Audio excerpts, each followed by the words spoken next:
institutional adoption is just getting started. Transparency has always been the bug. I mean, it was even obvious to Satoshi. You go into the Bitcoin talk, he was very open and very clear about Bitcoin needs privacy to be really successful. We knew for an institutional adoption or adoption at scale that this was really a foundational issue. How are institutions using stablecoins today? The institutions are not really using stablecoins today. I think there's this misconception that stablecoins have found radical product market fit. It's just deeply inappropriate to use a public blockchain for these things. Imagine doing payroll on most public blockchains. You're effectively leaking the salaries of all your employees and the bonuses of all your employees to each other. You want the benefit of a blockchain, but you don't benefit from the whole world seeing all those activities. In many ways, it could be counterproductive.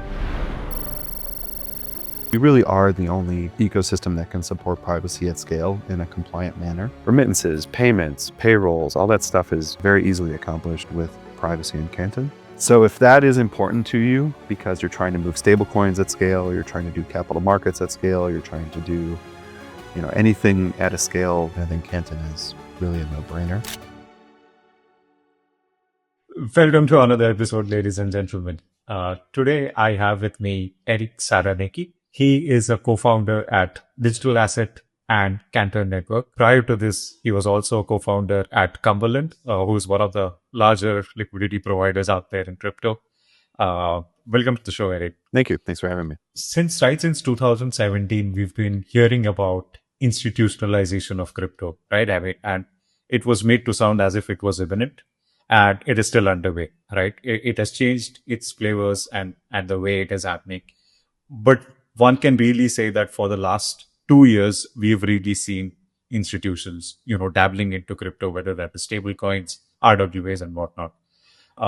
Can you just take us through how institutionalization has actually happened in crypto? I think everybody has their own version of this story because it's still very much happening actively across the ecosystem. I don't know if there is one answer to it.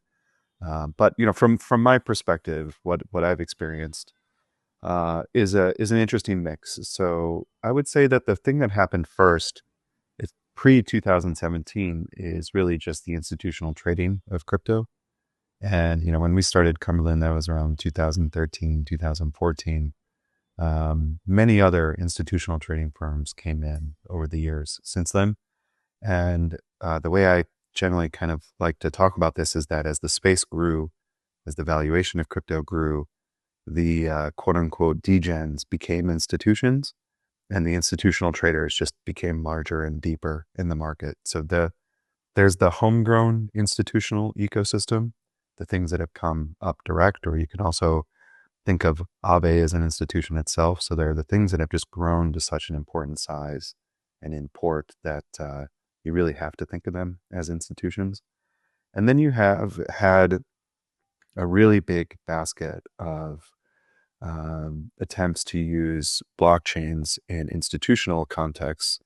Again, going back to 2014, JP Morgan's been at it since almost that long. Maybe 2016 is when they got in deep. So, there are a number of different institutions that have been doing this on their own terms for a long time. And many waves of private blockchains and their own instances, and we're in another wave of this with the corporate chains that are coming. So I don't think there's really one size fits all, and I also think we're still very early. But I would say that the headlines are the institutional adoption of crypto as crypto. Stablecoins have obviously hit an inflection point that is deeply compelling to a broader audience than just the crypto casino, and a growing ecosystem of applications of the composability of blockchains, or the access to asset classes that were otherwise constrained in some ways, that are the early wave of broad RWA deployment into the ecosystem. Right. And as far as your journey goes, how was it before Cumberland? What was the thought process to start Cumberland and then move on to start Digital Asset and Canton Network? Yeah, personally, I've been around the Bitcoin scene since around 2009, 2010, and I was just personally very drawn to it. There was a very cool ecosystem of early Bitcoiners inside DRW. And there was a very lively internal conversation, and I traded a a very illiquid commodity, long dated natural gas futures. And there was a firm in the space, Centaurus, that their entire business model was, we'll make you a market in anything, no matter how liquid it is, but you've got to cross our two-way and we'll let you out. So you maybe would lose 50% on a trade, but not 100%, and you could get out if you needed to. And just the presence of that liquidity helped beget a bigger market. And so the general thesis around the early ideas for Cumberland were, well, we're a firm at DRW that's really good at taking risk. We're very good at trading, and we have a good balance sheet, so we could provide good liquidity in a space that lacks it. And by providing liquidity, will help help the ecosystem become bigger and have a larger flywheel that builds around that liquidity. So that was the kind of overly simplistic idea. And at the same time, the idea was, well, you don't want to just market make something with a very small addressable market. So you should also be proactively investing in and building things that will grow the ecosystem. And at the time, my co-founder, Yuval, was spinning up DRW VC. And so he was very active in the venture space, broadly speaking, and started to do overlap with the Cumberland desk, looking at things in the crypto ecosystem. And one thing that was just very obviously missing was an institutional entry point into this broader crypto ecosystem. And not just from like a trading or a custody perspective, but to really use the rails and actually get some value out of it. So digital asset in 2014 was a very early idea of just something that was missing from an institutional support perspective for the broader crypto ecosystem. And it's taken us the better part of 11 years to really bring that full solution to market. And there's still plenty to do and a long way to go. But I think we've been quite prescient in terms of the things that have been missing, the things that need to get built, the sensitivities to what those large institutions need. And that has been the hallmark of how we've driven our product development roadmap and our features in the Canton ecosystem. Like, what are those broad missing points that crypto has, and which is what the institutions have been looking for? One was very obvious to us. Well, there's a small package of very obvious features that are missing from like a ledger perspective that were obvious to us, as far back as 2014, 2015, which was privacy is a threshold issue. It doesn't make any sense that anybody in the world would know how much money I have or what position a trading firm has or see every transaction or know where their leverage is from. So privacy was such an obvious one. I mean, it was even obvious to Satoshi. You go into the Bitcoin Talk forums. He was very open and very clear about Bitcoin needs privacy to be really successful. They just didn't know how to do it. So transparency has always been the bug, even going back to Satoshi. And even before that, I think there was some, I don't know firsthand, but I believe Hal Finney used to talk about this even before the Bitcoin space. I know Zuko was as well. Transparency has always been the bug. That's always been the bug. That's always been crystal clear. And we knew for an institutional adoption or adoption at scale that this was really a foundational issue. That's one. Another is that there are these really subtle requirements around control that are really hard to put on like a quote card, but you see it expressed today in the deployments of chains where a consortium determine who the validators are. And they determine, well, this either needs to be jurisdictionally restrained or membership restrained, because we need to make sure that those are the entities that are responsible for the finality or the outcome of what we're doing. That set can be as small as one, sometimes it's bigger, but every use case has its own sort of trust model and legal position to come to market. I think it's a mistake to assume that it's appropriate that a giant pool of decentralized pseudonymous validators is appropriate for every asset class. It's an obvious requirement for crypto. That makes a ton of sense, but it's far less obvious that that's beneficial for a treasury or an equity. So this one size fits all homogeneity of ETH or Solana or anything else where there's one pool of validators is partially what has given birth to the proliferation of L2s and competitive ecosystems. So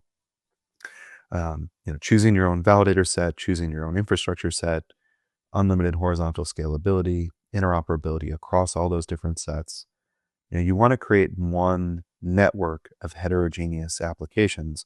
You don't want to create a fragmented ecosystem of networks that kind of get patched together through messaging, but are more or less recreating what we already have. So those things were obvious on the kind of product feature level. What we benefited tremendously from on waiting to do the coin and having, ballpark a decade of prior art of really interesting tokenomics developments is in the misalignment of incentives in a lot of these ecosystems. So the way I tell the story, and very much with empathy and the power of hindsight, is that the way ETH came to market way back in the day was, I'm oversimplifying, they might tell the story differently, but Bitcoin was smart contracts, and they inherited a lot of the design decisions of Bitcoin and tried to iterate where they thought they would be different. And what happened subtly is that they inherited the same incentive model. So they exclusively reward the infrastructure providers of the network. But where ETH found product market fit over the years is in the application layer. All the smart contract ecosystems really find product market fit in the application layer. But there are no incentives paid to those that are creating value in the application layer. So, for example, Aave has not earned any mining rewards from existing in Ethereum. They charge ETH to their users. Of course, I understand that, but they don't get paid from the protocol for creating value. And in this way, I think that it looks really quite extractive that the infrastructure providers receive all the benefit of all the work of what the application providers do. So in Canton, 50% of all the rewards that ever exist and over the first 10 years go to the applications that drive volume in the network. So, just we've had the benefit in some cases of learning and seeing what others have done. That's like on the tokenomics side. And on the infrastructure side, I think a lot of that stuff was fairly obvious from the beginning. Although, clearly, since so few have taken it on, I guess daunting and hard to take on as a challenge. So I want to get to Canton, I want to get to privacy, but I can't help myself from asking you a little bit more about Bitcoin. Since you've seen the complete arc of Bitcoin development, and also you're seeing Bitcoin from the institutional side, where it's kind of becoming a collateral in traditional finance. And I've seen a couple of your videos where you talk about Bitcoin as collateral in TradFi. First question is, how do you see the role of original Bitcoiners who kind of don't like the idea, or they at least sit on the fence about how the asset is becoming institutionalized? Do you think it makes a difference if there is DeFi on Bitcoin, right? I mean, if you can use BTC natively on Bitcoin itself. And yeah, how is the role of Bitcoin as collateral changing over the past few years, and how do you see it evolve in the coming years? This is it's a really tricky question because I feel like I've been routinely wrong in my opinion about this, and time has proven that I've been wrong. So I again, what I say here is, you know, I'm certain that I will be proven wrong in some shape or form and in the future. But I think that there needs to be some minimum amount of utility in Bitcoin as a pure store of value that can be really tricky for it to really have a long-term lasting effect. Now, you have to balance that with complexity. And I think a real strength of Bitcoin is its kind of stoic simplicity, and it's really straightforward. You could really only use it in certain contexts. And that actually, paradoxically, has a lot of benefits. So those two things are tricky to balance against each other. I think it's really appropriate that people would find ways to create DeFi and utility for Bitcoin via bridge mechanisms or L2 mechanisms. So it's like, okay, I've encumbered my Bitcoin in some way. I've introduced it economically in another ecosystem, and I can use it in another ecosystem. That feels quite appropriate to me. Feels like a decent use of Bitcoin rather than trying to jam it into Bitcoin itself.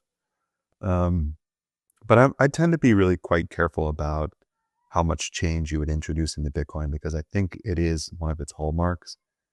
These other ecosystems they're set up better, I think, to experiment on some of that. I don't mean like experiment in their own structure, but in terms of how they use Bitcoin. There's more leeway there.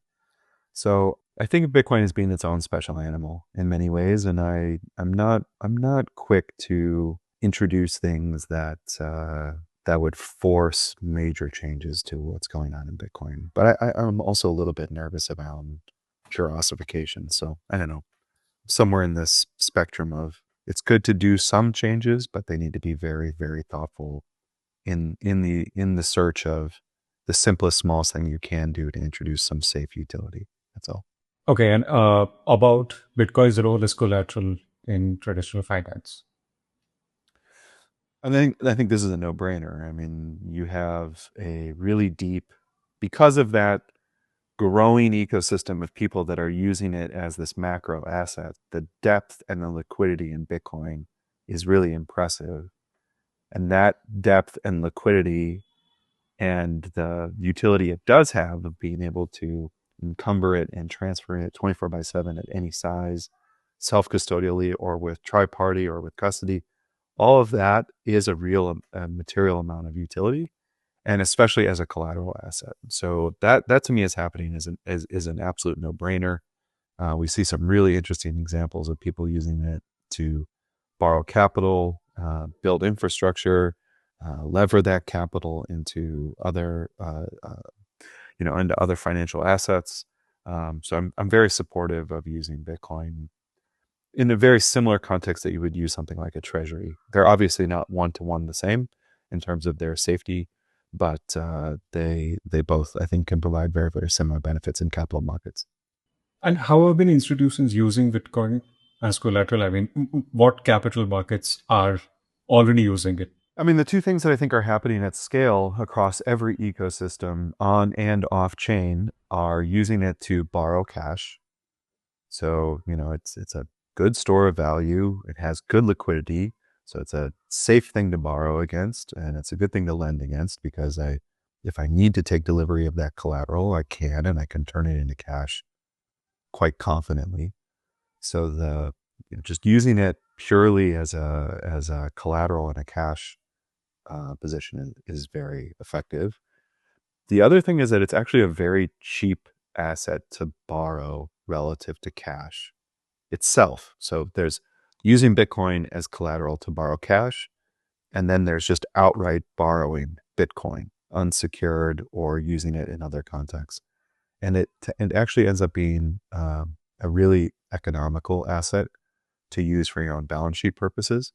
And for the derivatives exchanges that allow you to use Bitcoin to meet margin requirements, or where the options are denominated in Bitcoin or ETH, like at Deribit, that tends to be a very, very capital efficient um, collateral asset for that type of trading. So I see that those two contexts are really adopted at scale already today. And that could be anything. You could be borrowing your Bitcoin to just get cash, and then you're buying other financial instruments, or you're using it the way that you might use standard collateral, or you could be using your Bitcoin to get a loan for a specific purpose, like to build infrastructure for your country or something along those lines. So there's a lot of different reasons that you could use that collateral in a lending and a borrowing context. And yeah, it's really no different than a mortgage when you think about it. It's something Yuval talks about pretty consistently. I have a piece of collateral, my house, I pledge it to my bank, I borrow cash, I use cash to do other things. And it has a very, very similar, nice property, but I could do it in the click of a button because of the utility that Bitcoin does have. Uh, in terms of the usage of stablecoins within the institutional context, like obviously in crypto, you use it as a base asset. Almost everything gets priced in USDC, USDT, and so on because of its close proximity to dollar, and it's just easy to price things in dollar. And they're used for inter-exchange settlements and whatnot. Right. Beyond that, how are institutions using stablecoins today, and how do you think that changes over time?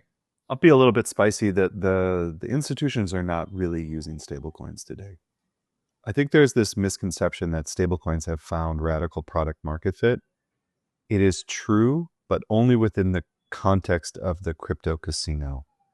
When you hear people talking about the application of stablecoins for payroll or remittances or B2B transfers or corporate treasury, those are still quite early. I would not argue that they have product market fit. I don't think the full value chain of the full on ramp to full off ramp process has been proven to be materially more economical yet. And further, there are a number of contexts where it's just deeply inappropriate to use a public blockchain for these things. Kind of a silly example I like to use is, imagine if you could pay your Uber driver with a stablecoin on one of the public blockchains.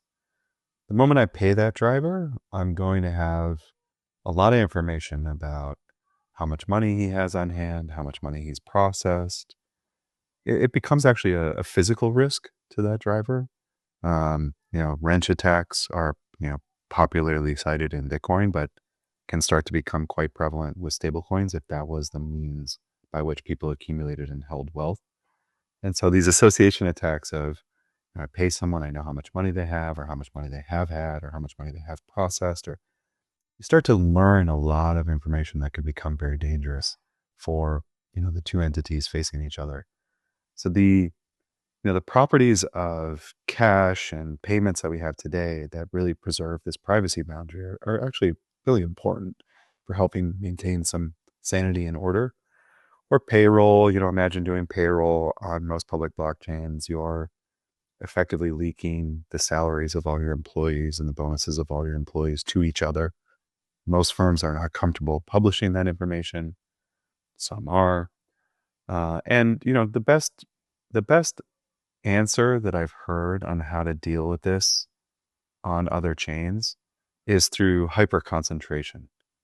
So I personally don't think this is going to answer it, but it will solve the privacy problem if everybody just used Coinbase or if everybody just used Stripe.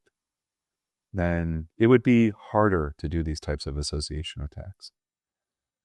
But we've also lived through enough financial crises and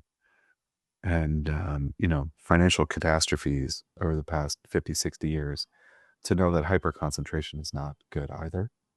So if we really believe in a broad, healthy financial intermediary ecosystem, then this starts to really be a major issue. So anyway, I think that the institutional adoption isn't really there. We needed regs. The Genius Act is a nice start. I think in many contexts, it's still not considered a cash equivalent on the balance sheet. So that's also a problem if you are a regulated, audited firm. The liquidity of these things in and out and 24/7 is also a problem. Lehman went bankrupt on a Sunday. So if I'm holding a liability on a bank over a weekend, I want some assurances that I have an exit or that I'm protected in some way. So there's a lot of like scale risks that people need to take into consideration, and I don't think that they fully have in the institutional context yet. So anyway, all this is to say that institutional adoption in stables is just getting started, and there are some really important primitives still missing at scale for it to be done, broadly speaking. Right. And hyper centralization, I mean, that is kind of paradoxical to why this whole space started, right? I mean, you started because you didn't want things to be concentrated at one venue.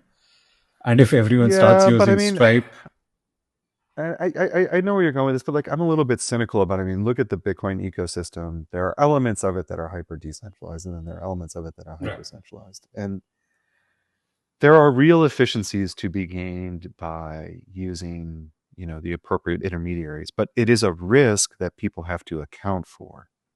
And I don't think that this space is yet mature enough to be able to identify what all those risks are, quantify all those risks, hedge those risks, price those risks, regulate those risks. And so I don't think a lot of those risks are worth taking. And it feels like every 2 years we get an FTX like thing since I've been in this space going back 15 years. And it's like the world relearns and forgets the same lesson over and over again about counterparty risk, depository risk. And those things exist in cash too. It's not just crypto. Cash has very similar properties. So anyway, there are times when it's appropriate, there are times when it's inappropriate, but regardless, there's no black and white. It's a continuum of risk, and I just don't think that the space is good enough yet at pricing and understanding what these risks are. I mean, you spoke a little bit about privacy. Like from what I've seen in crypto, like there are really like these two notions of privacy. One is like it's public, so everyone view is able to view everything at all the times. And one is something like a Zcash where, at least in theory, nobody ever gets to see it. And I think real world is obviously always somewhere in between, where obviously I don't want my coworkers to know my bonuses and stuff like that, but the regulator wants to know, right? And because that is how my taxes are determined, and so on and so forth, right? If someone wants to do a credit check on me, they need to know how frequently I get money in my bank account, how much is that, and so on and so forth. But that doesn't mean that I want to disclose that to the entire world. I will want to disclose it to a certain number of people who, at least I need something from them or for regulatory reasons. Is that how you would frame the privacy problem? Like, where are we going wrong with privacy? Well, I don't know that we're going wrong with privacy, but people, all too often in the crypto space, everybody wants to paint everything at the two extremes, and they don't want to start by saying, here's the problem I'm trying to solve for. So what we are not trying to solve for in Canton is the anonymous protection of information from anybody in the support of something like a global borderless censorship resistant money like a Zcash is trying to achieve. On a personal level, I like Zcash. I've been a big supporter from a long time. I have it in my PA, but it's nothing like what we're trying to do at Canton. If you sit down and you say, okay, Circle has, you know, um, it has a shape kind of like a bank in the sense that it is helping people access and facilitate payments and money movement. I know that there's a very important nuance about why they're not that, but if you say, okay, this kind of pattern matches to the way Chase works on the internet. Well, I think that it stands to reason that Circle must know what's going on with USDC at all times. I just can't imagine a scenario where JP Morgan calls their regulator and they say, great news, I can no longer see what's going on in 30% of my bank accounts, but don't worry, a black box gives me a thumbs up and says that it's good. I think that we agree in that scenario, it doesn't really make a lot of sense. So it's not that like anonymity is bad. Anonymity is just not appropriate in certain contexts, and it is in others. And there are risks that you take in the ZK and FHE implementations that are worth taking if you're trying to create something like a Zcash, but are existentially not worth taking if you're a stablecoin issuer. Is it worth taking any percentage risk that you don't actually know how much of your stablecoin is in circulation at any given time? I don't think that that's an appropriate risk to take. So yeah, the way you teed it up is very accurate. The world generally only thinks about the two extremes. Everybody sees everything. Nobody sees anything. And then they have this really active fight about viewing keys, who should be allowed to get a viewing key and under what conditions. And honestly, we take a much more pragmatic approach and we just say, no, look, our Canton is architected in such a way that Circle must see everything that USDC does, period. And they're provided that guarantee.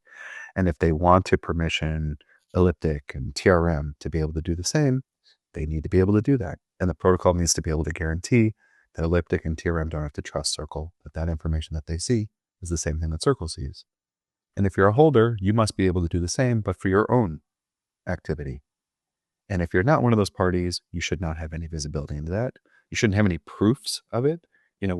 As a citizen of the internet with a browser, I'm on the internet right now. What role do I have, or what right do I have to know anything about what's going on in chase.com? It's not relevant to me. It's not relevant to me. I have no role in that.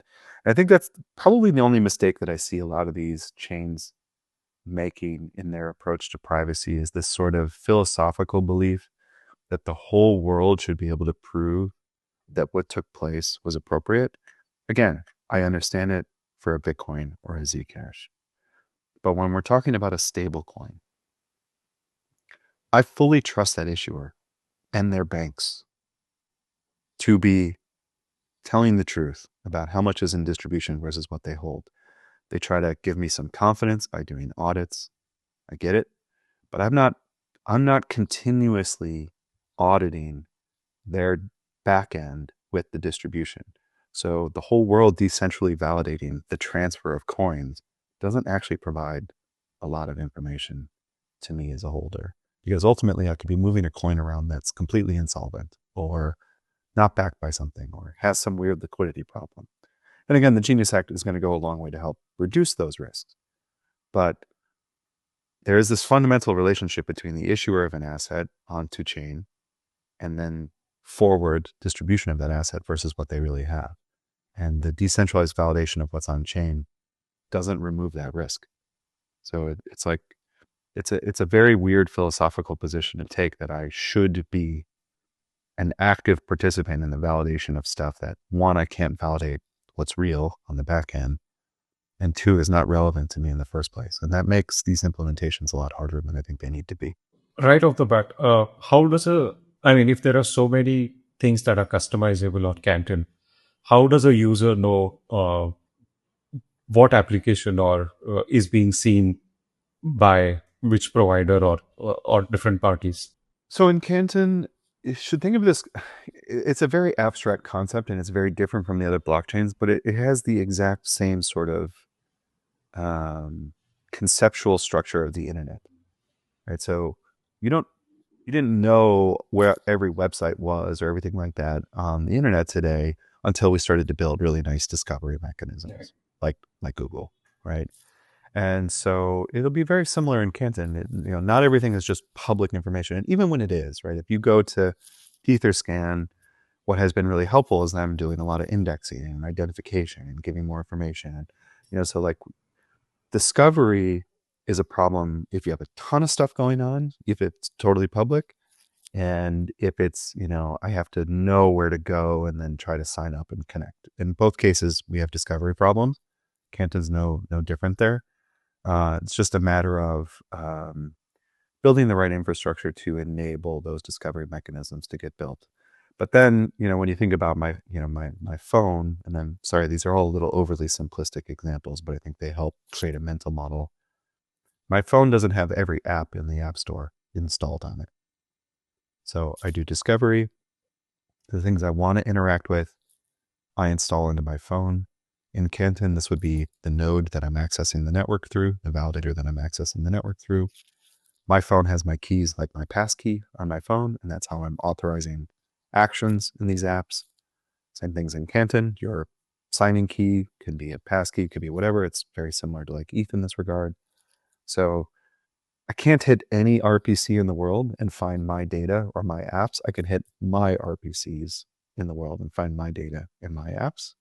And I could use my keys to authorize actions in those. So it's discovery, installation, and then my data is stored and held in those areas, and not anywhere else except when that is another party to something that I'm doing. Can you take an example of Ethereum or Solana versus Canton and walk us through how different things work? Like, for example, how is the validator set chosen? How does data Yeah. availability work, and so on? Yeah, I think these are pretty stark differences, because I don't say this from any position of judgment or anything like that, but I actually think that it's not quite correct to call ETH or Solana networks from a physical deployment perspective, because they actually look a lot more like singleton databases. And so you have one instance of this thing, and then there is an open public protocol on how anyone could update that. But because it's really one database, there's one set of validators for those updates and those apps. In Canton, it's a lot more under the hood, a lot of physically segmented infrastructure. So you can run your own validator set. You can pick a validator set from an ecosystem. You can run something centralized. You can run something decentralized. You can have your own infrastructure that orders it. You can use global infrastructure that orders it. So it's a lot more heterogeneous and like a network of networks than it is a single instance of something. So the most important thing is that, that's kind of the top down. The bottom up is when I'm a developer and I sit down and I design my smart contracts, then I design them the same whether it's a centralized party or a decentralized party or a pseudo decentralized. It doesn't really matter. I design the workflow of, okay, party A does this, then party B does this, party C should see it, party D can interact with it in this way. This data is disclosed here, et cetera, et cetera, et cetera. So you design that sort of workflow in this sort of interaction model.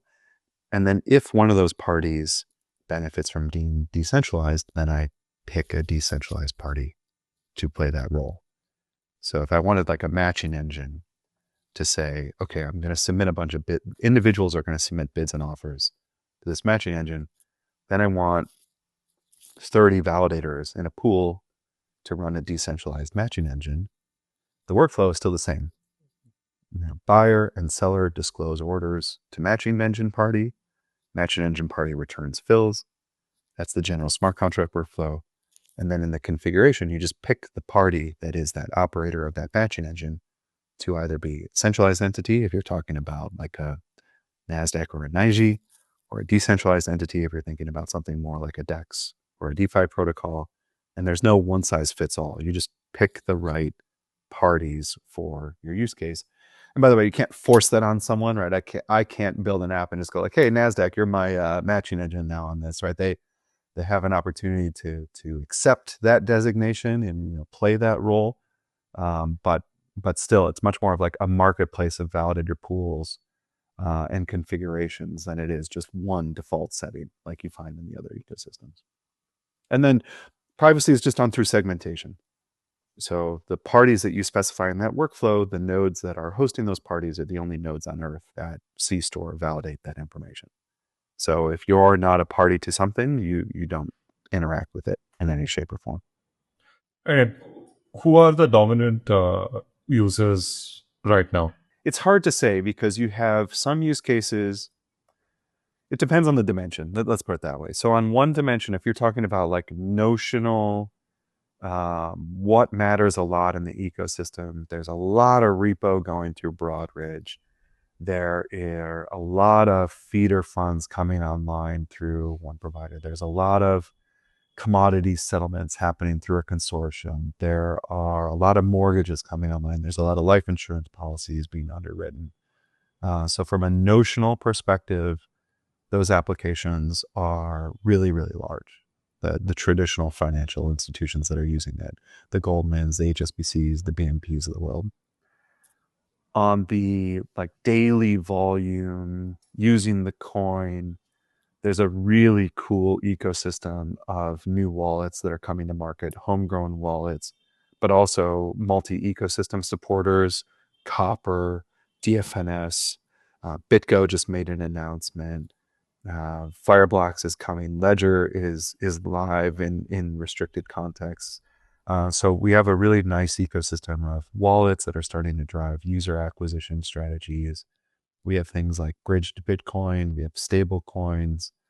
So there's a lot of, it's kind of what you would normally expect to find in any other public blockchain ecosystem are the things that are by volume the most active today. But by notional, the most active things are the things we've been working on for the past decade, the Broadridges, the Goldmans, the DTCCs, the HSBCs, the BNPs of the world. And those worlds are colliding very quickly. We have a lot of really fun use cases that are going to cross over between these ecosystems that you should start to expect to see, if not late this year, starting early next year. And it's probably a silly question, but in those different domains, like what percentage of their usage has been moved over to, I don't know, should I call it decentralized rails? Yeah, I mean, I do think about Canton as being fully decentralized. I think about the internet being more decentralized than something like a Bitcoin or Ethereum, because again, like I think about Bitcoin, ETH, and Sol as like this single app in a broader ecosystem. And the internet's more decentralized in the sense that I have a bigger heterogeneity of apps, and then every app governs themselves. So there's kind of no central governance whatsoever. So I can, in my kind of real understanding of decentralized the network, like the internet is way more decentralized than Bitcoin, ETH, or Solana. You could compare Bitcoin, Ether, Solana to like a BitTorrent or something like that, but I don't think you should compare it to like the decentralization of the internet. So I do think about Canton as decentralized Rails, because I do think about the network as being a fully decentralized ecosystem. But there are apps in the network that are centralized in their context. It's just like chase.com is clearly centralized in the internet context. I don't think that's a contradiction in terms. So if you're asking how much of the world has rotated on chain, I think it's still very, very small.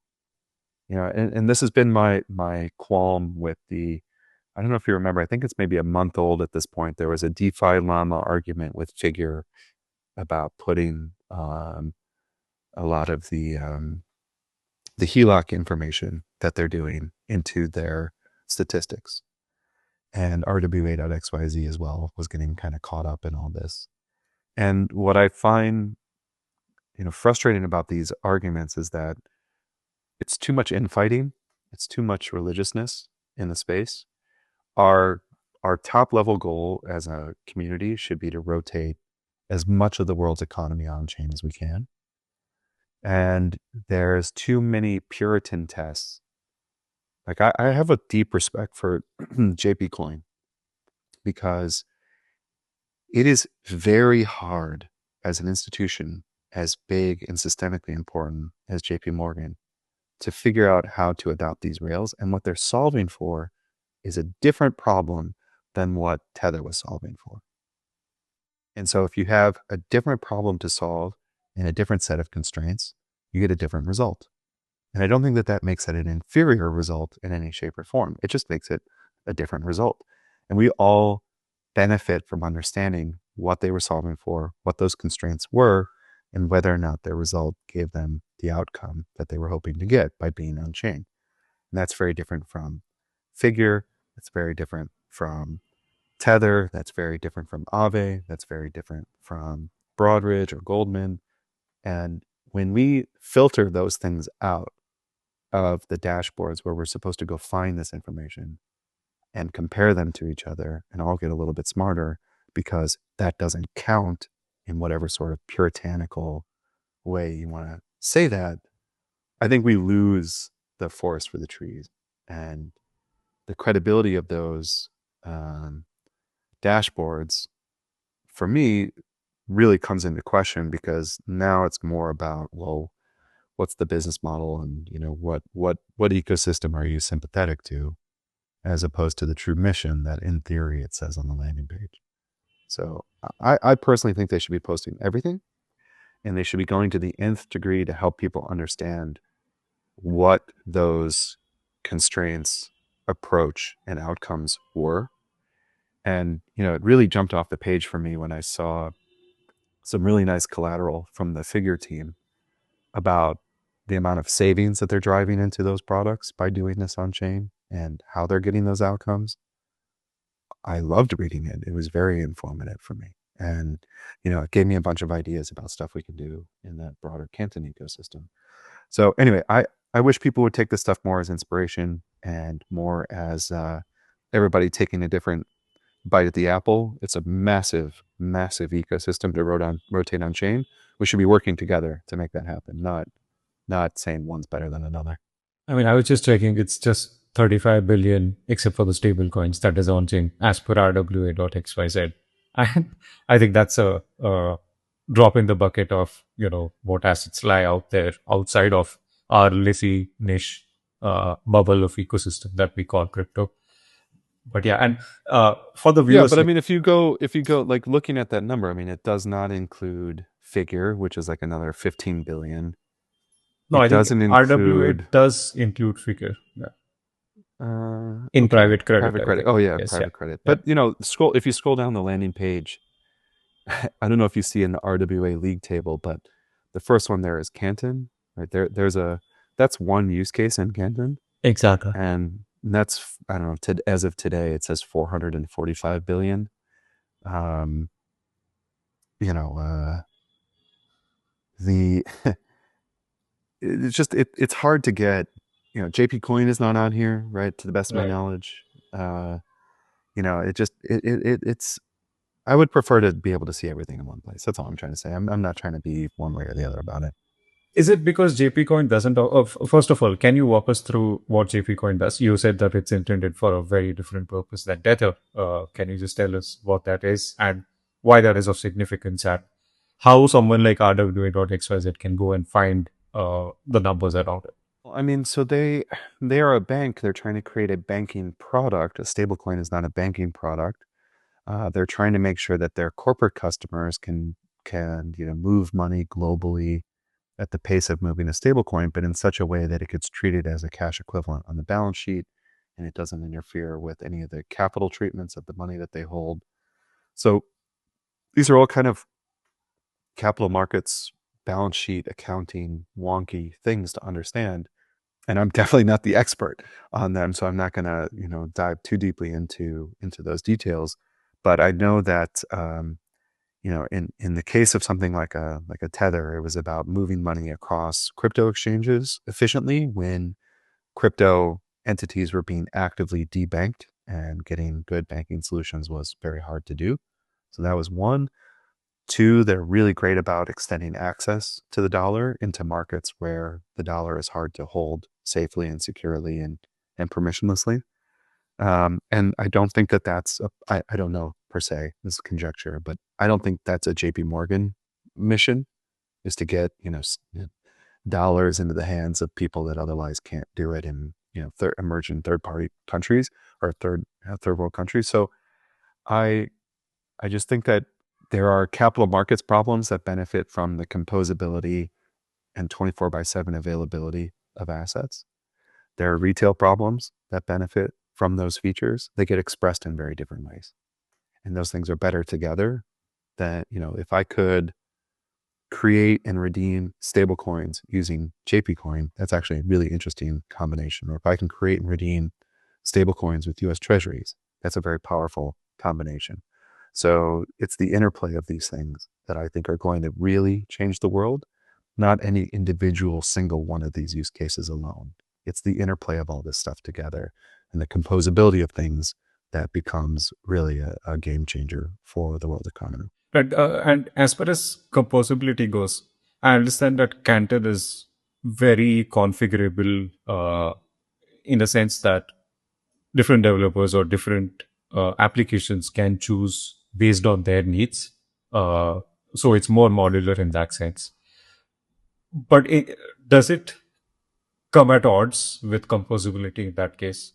Composability is, I think, the most important thing that we as an ecosystem should be very protective of.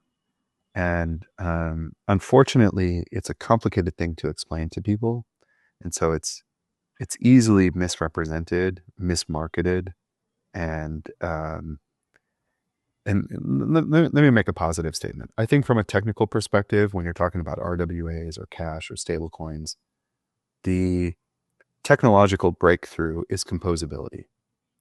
So it's the ability for us to incorporate someone else's assets or workflows into what we do atomically with zero operational concerns. We don't have that on the internet today.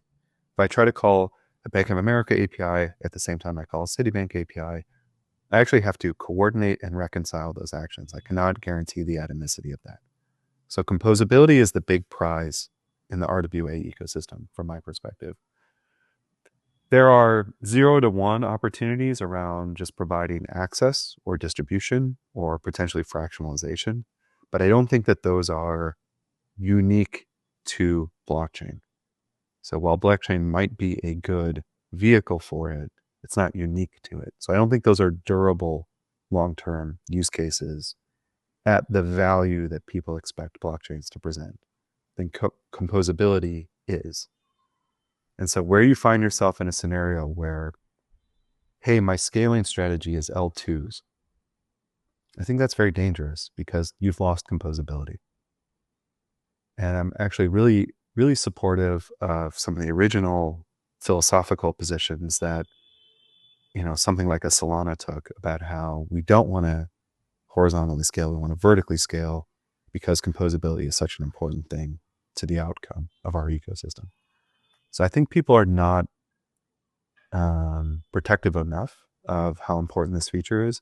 It's a core design principle of Canton, is that no matter how physically fragmented the infrastructure under the hood is, virtually it's one network in Canton. Composability is true across the entire ecosystem. And that's always been like internally when, features get contentious or people get in a fight about introducing, features, it's almost always because in some way it might put composability at risk.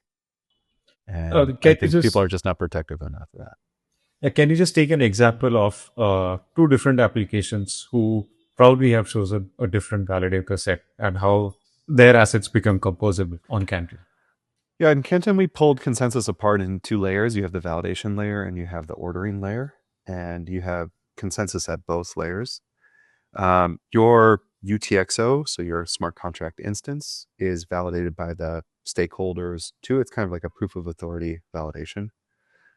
You can layer as many UTXOs into a single update as you'd like, and they could be across completely different validator pools. They could have zero standard share, like they could be completely independent implementations. The only thing that they have to share for that composable update is a synchronizer. So they have to have on the ordering layer, they need to share an orderer for that single update. So as an example, I like to kind of use is, if you want to buy a Delta ticket using Amex miles, I have to move Amex miles to Delta and then buy the ticket on Delta. Things can happen where the ticket moves by the time my transfer of the miles comes through. Ideally, I would be able to transfer the miles and buy the ticket atomically. So I don't get the ticket if the miles don't move or if the price moves, and I do if everything works. That would be really, really nice. On Canton, if I'm just doing stuff in Amex, Amex is validating those transactions to however they've configured that, and they're ordering those transactions however they've configured that. For Delta, same thing. Those two worlds are completely independent, except when I'm trying to use Amex miles to buy a Delta ticket. And at that point, the validator of the Amex miles is still however Amex did it, the validator on the Delta ticket, however Delta did it. But then the ordering needs to be a common synchronizer between those two for that singular update.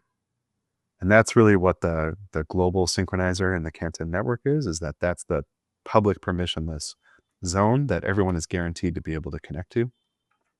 So you'll always have at least that connection between you to do that ordering of that update. And that there's a lot more under the hood on that, but that's the intuition for it.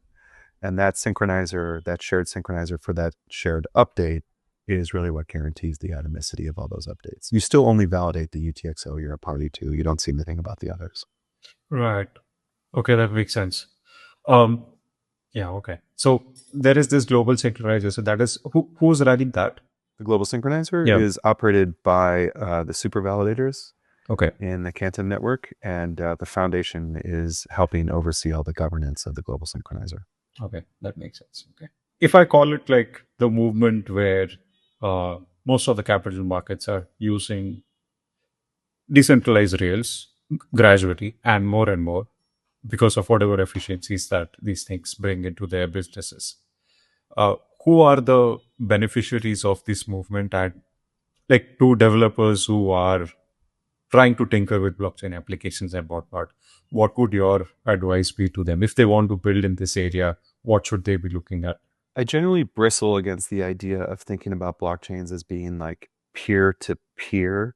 It's very rare that individuals are interacting with the like foundation's self-custodial wallet. That's very, very neutral.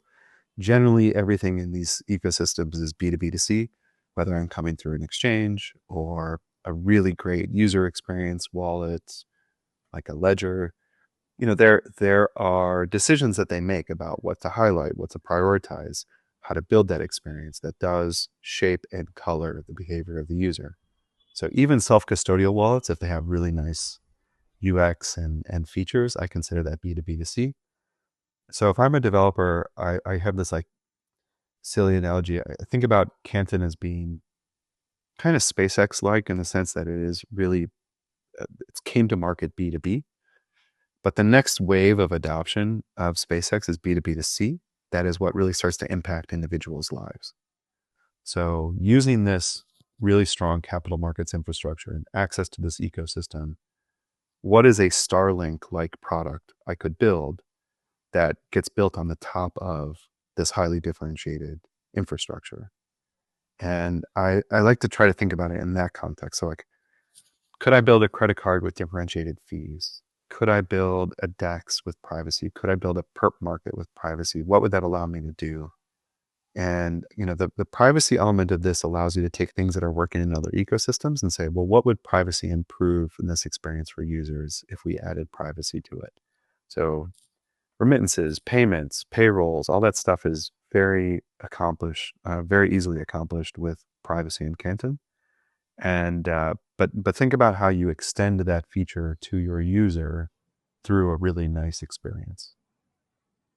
Not about onboarding your user directly to the ecosystem. I think that's kind of a misunderstanding that a lot of people have. Think about how to express this community and these features to your users through some really nice experience. And what all out of the things that you mentioned is already underway or has happened in some way on Canton? It's all underway. Okay, it's all underway. It's pretty cool. It's a pretty vibrant ecosystem. There's 600 plus validators connected. There are many wallets, lots of apps being built out. Wow, a lot of things rotating on. We have tons of capital market stuff, but we have lots of stable coins, both online and coming online. We have wrapped and bridged Bitcoin variants, both online or coming online. We have early DEXs, early AMMs, early vaults, early perps DEXs, early trading infrastructure, early collateral management stuff. There's a lot of really cool stuff being built in the ecosystem, and I'm excited to see all of it as it starts to land and really come online. So a regular DeFi user, what can they go and try out on Canton today? What can they try? So you mean like like normally if I were to log in to like Phantom and Right, buy some meme coins or something like right. that. Yeah, I think for the pure retail user, that stuff is still a little bit early. It's coming online, but there are some early DEXs that are starting to pop up. There are some nice wallets that are passing those DEXs through to the users. So you'll be able to get into some of the assets and the stables that are on Canton through those privacy preserving DEXs and swap facilities. Um, and I'm blown away every day. There's kind of something new for retail, but I'm not going to steal anyone's thunder. People are announcing that stuff as it comes out, but there's it's going to look and feel in the not so distant future a lot like what you would in other ecosystems. But I would say with the caveat that I've not seen much emphasis on memes or NFTs or stuff along those lines. I actually think that sort of stuff benefits from transparency. So Okay. I'm not sure that privacy is additive there. And I haven't really seen a lot of interest in that stuff sort of coming over to our ecosystem. So for a user who's like currently into DeFi and they have mental models, right? I mean, ETH is like old blockchain that is really slow, but like super secure.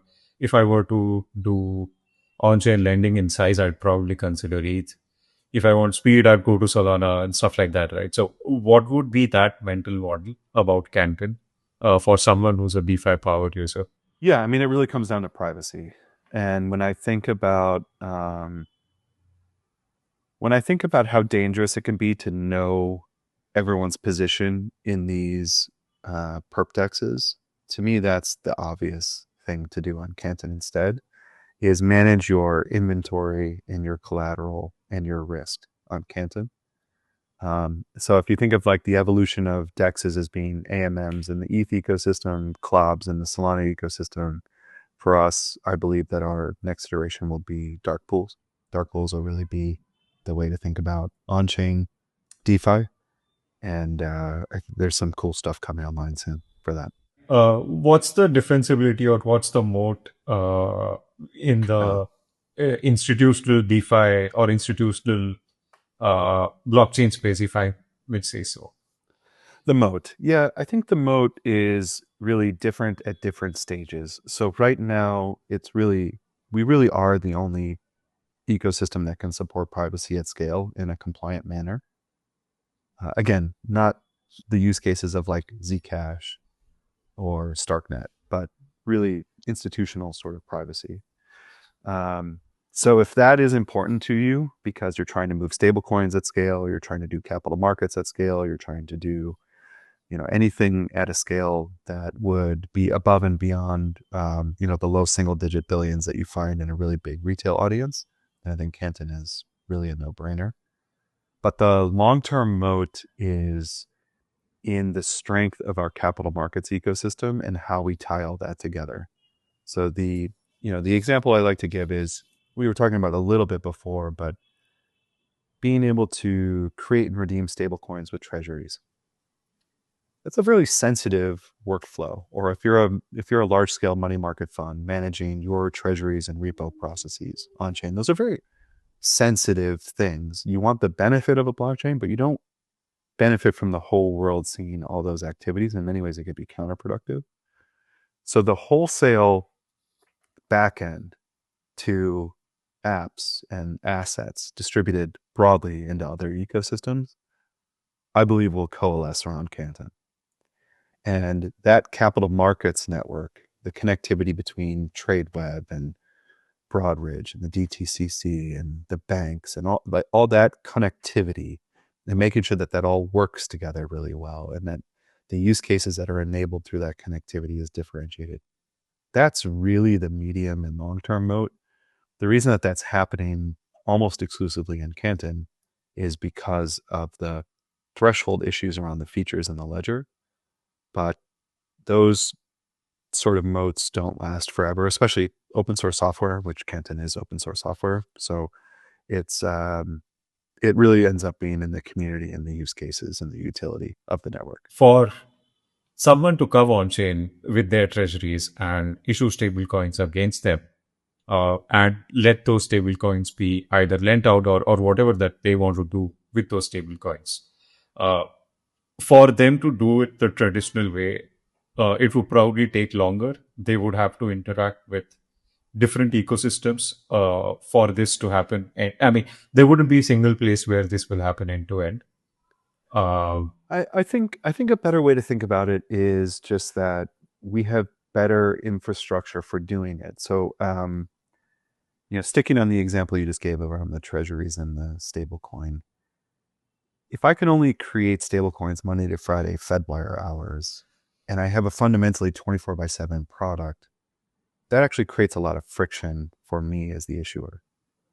And in a perfect world, I would have a 24/7 product on the back end and the front end. That'll help me build a better product. It also makes it more attractive, right? So if people have that liquidity constantly, then that maybe is not an option that they use every day, but is something that's really important to the safety and soundness of that asset itself.